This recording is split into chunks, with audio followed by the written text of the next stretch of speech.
I got the horse right here, the name is Paul Revere, and here's a guy that says if the weather's clear, can do.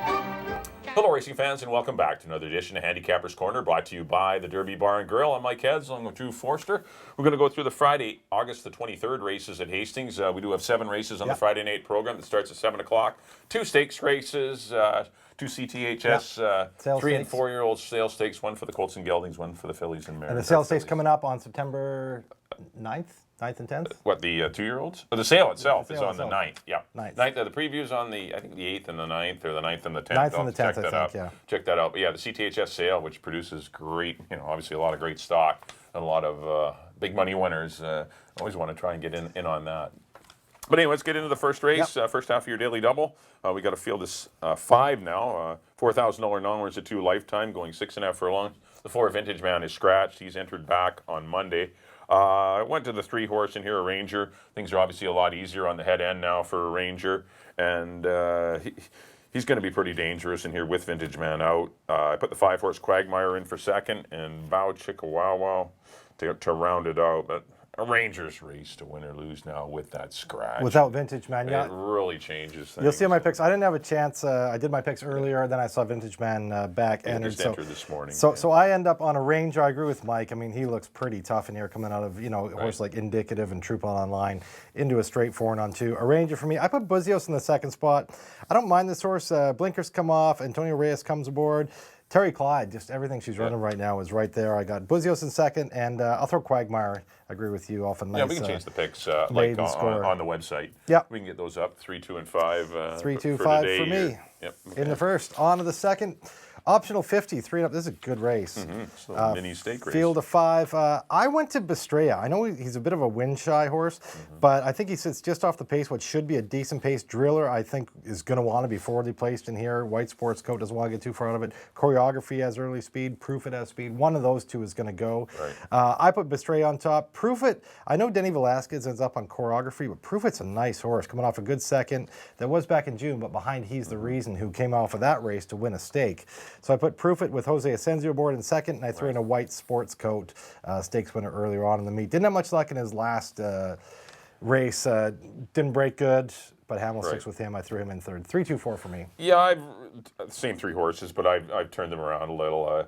This horse was compromised at the start. The 4 horse, a White Sports Coat, and he needs it to be trip friendly for him to win these kind of races. And I think it will be in this particular dash. Should be able to sit right in behind the leaders. Good opportunity for a White Sports Goat. Put the 3 horse Bestraya. I agree, this horse is live in here. Chased Hansen's victory. Couldn't quite get by him last time, but Colterbury sprinted by them all in the stretch. But Bestraya was still a very good third that day. And I put the 2 Proof It in for third. 2 good runs so far this year. Actually liked him to defeat He's the Reason that day. And so did Danny Velasquez. He ended up on the horse, and obviously it didn't work out. But Proof It was wide throughout and just didn't. He needs to be on the lead. 4-3-2. He's going to be on the lead this time. 4-3-2 for me though in race number 2 onto the third race. This is the CTHS sales stakes for fillies or 3 and 4 year old fillies. Mile and the 16th is the distance. Got a field of 6 signed on. The 2 horse Northern Grey Star has been a much improved horse since adding not since adding blinkers, but since her maiden score there on June the 15th. The first up run was very fractious in the gate. Second time out this year, much better in the gate. Broke well, marched in 16 and 3/5. I mean, just an impressive performance. Followed that up with an unlucky second to Tiptoe. Was 4 wide the whole race. Was much the best. Should have won that day. But just it was a winning race. And then ran long. Chased Summerland out there 3 wide. Summerland and Notice were out there duking it out. This horse held on well for third though. Summerland and Notice both finished well back. Northern Grey Star for me to defeat the very good number 3 We Are Free. Who's to say she can't go 5 for 5? But she's 4 for 4 so far in her brief career. Doesn't matter where she runs, she wins. What barn she runs in, she's very good. But Terry Clyde's done a great job with her. And I put the 5 horse Flight Data in for third. Might be distance compromised in here, but still like the horse and might be one of the better ones in here. I thought 2, 3, 5.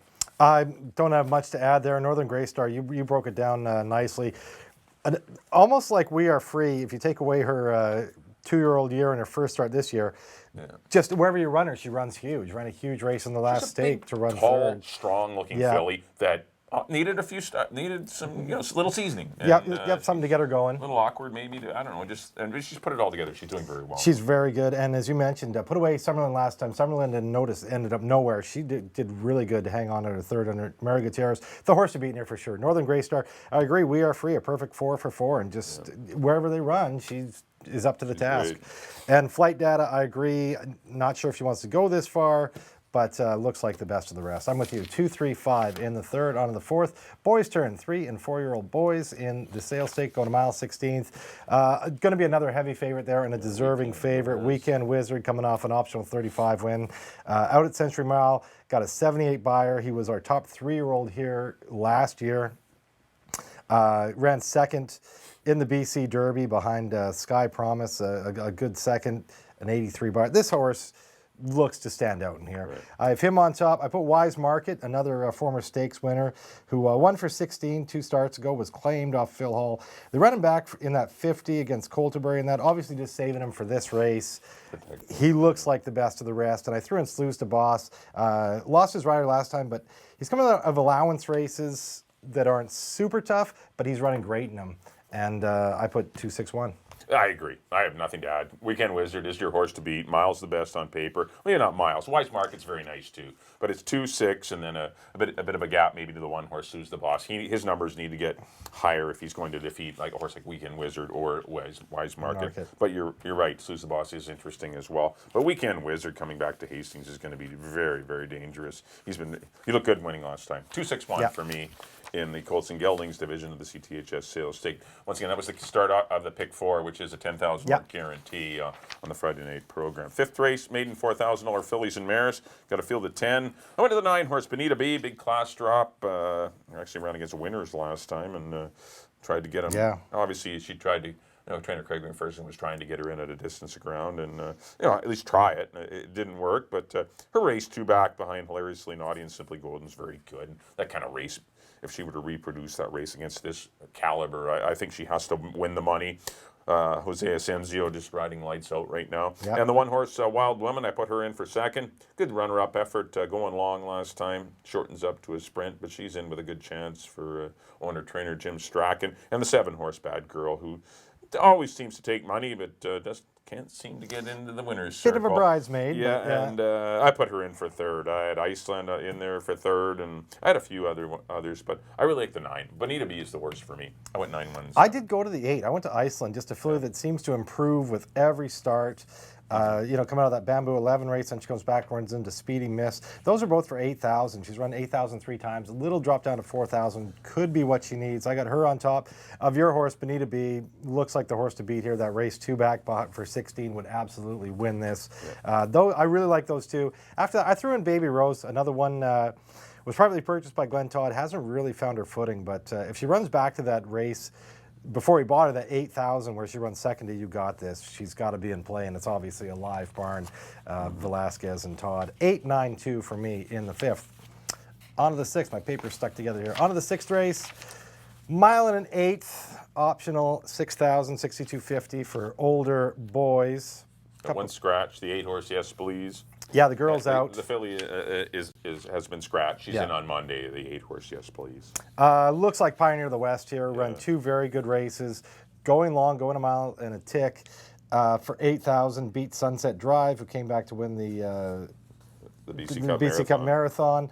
Sanawar, Sergeant Rick, he's beating these horses, and now he takes a drop down at 62.50. Pioneer for the West, looking like a best bet of the day type horse for me. Pioneer of the West, I put Sanawar in for second. Ran a good, only got beat 3/4 of a length, a nice closing charge behind Pioneer of the West. 2 starts back, and with Mary Gutierrez aboard.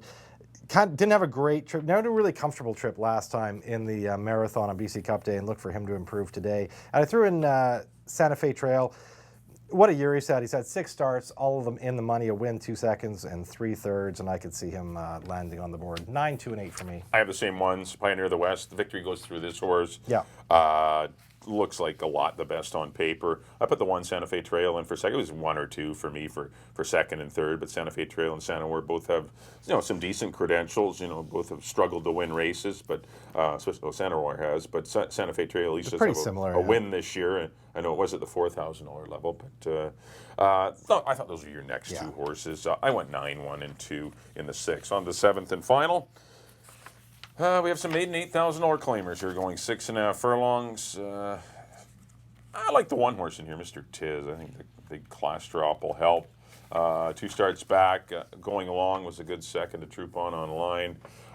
Came back to run on the head end, kind of got not cooked, but it was under pressure throughout last time. And Fright Night won, did defeat a good group after that race. Volo Veloce came back to win. Yeah. Irish Charlie was a good second behind Volo Veloce in a $16,000 or $25,000 maiden race. So I just think Mr. Tiz has a very, very good company lines, and this horse is going to be dangerous. Put the 3-horse Reprimand and the 4 Little Groot in behind. I think Reprimand is definitely I think 1 and 3 are your horses, and here are 3 and 1. Little Groot will be my third one, and I thought those were the 3 horses in here. There's a couple fillies in the race, the 2 Dawns Morning and the 7 Simply Golden. No filly races going for 8,000, so they're going to try the boys. But I thought 1, 3, and 4 were the horses. I agree. I did go to Reprimand. Those two, Reprimand and Mr. Tiz, seemed to kind of battle it out on the head end last time, and I thought Reprimand got the better of it. But I agree, that's the live race, that Fright Night race. He came back to win allowance race on Friday night. Volo Veloce came back to win for maiden 25 the other day. This is a maiden 8. Those are the 2 horses. I went the other way, though. I went 3, 1, and I agree, Little Groot in for third. I went 3, 1, 4. In the nightcap, that'll do it for our analysis. Up next on screen will be our picks. There we go. Back in race number 1. I got the 3. We're going to go a Ranger. 3, 5, 6. Number 2, race number 2, I got to the 4, a White Sports Goat, going to go 4, 3, 2. Race number 3, I went to the 2, Northern Grey Star, going to go 2, 3, and 5. Race number 4, the other division of the CTHS sales stake, the 2 again, Weekend Wizard, 2, 6, and 1. Race number 5, I'm going to go to the 9, Bonita B, 9, 1, and 7. Going to go right back to a 9 in race number 6 with Pioneer of the West over the 1 Santa Fe Trail and the 2 Santa War. And then the 7th and final, I'm going to go to the 1 Mr. Tiz, going to go 1, 3, and 4. On to my picks. Back in the first, I went to the 3. I agree with Mike. A Ranger over the 2 and the 5. I got to change my picks there. 3, 2, and 5 for me in the first. In the second, I went to Bistraya, the 3-horse over the 2 and the 4. In the third, I agree with Mike on both the sales stakes. They both look like they have a heavy favorite in number 2, Northern Grey Star, over the undefeated We Are Free and the 5 Flight Data. In the boys' end, Weekend Wizard looks to be a standout over the 6 Wise Market and the 1 Sluice to Boss. In the 5th, I went to the John Snow Runner number 8 Iceland over the 9 and the 2. In the 6th, I agree with Mike. This, other than these stakes, which are going to be really low prices, Pioneer of the West might be your best bet of the day over the 2 and the 1. And the nightcap, I went the other way. I went the 3 over the 1 and the 4. Mike went 1, 3, 4. I went 3, 1, and 4 with Reprimand on top. Well, that'll do it for the Friday, August the 23rd edition of Handicapper's Corner. Hopefully you've enjoyed this show. Good luck on your wagers on the Friday night program. Once again, first post at 7 o'clock. Our next live card will be Monday. We don't race Saturday and Sunday. Once again, during the P&E Fair, the Saturday and Sundays are a no-go. It'll be our last they're Monday there for night. simulcasting. But yes, we got a Monday night program starting at 6 o'clock. On behalf of Drew, thanks everyone for tuning in. We'll see you next time here on Handicapper's Corner at the Derby Bar and Grill.